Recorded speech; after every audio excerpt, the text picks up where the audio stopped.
Nesse momento estamos chegando na cidade israelense de Ness Ziona, sul do país. Vejam só as condições da cidade. A cidade foi duramente atacada pelos iranianos. Vejam só, nós estamos aqui numa zona residencial. São ferros retorcidos, escombros, pelo menos 12 casas, 12 construções duramente atingidas. Nós conversamos agora há pouco com o prefeito e disse que a população conseguiu correr para um bunker e não há vítimas fatais, pelo menos até agora. Se nós andarmos por esse ângulo, a gente vai ver como ficaram os carros que estavam estacionados aqui. Vejam só como esses carros estão nesse momento, depois desse ataque iraniano que afetou duramente. Ness Ziona é conhecida como um importante centro tecnológico de Israel e também conhecida por ser um dos primeiros assentamentos judaicos da região.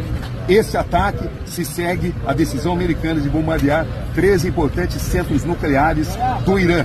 E essa é a retaliação iraniana desta manhã. Vejam só.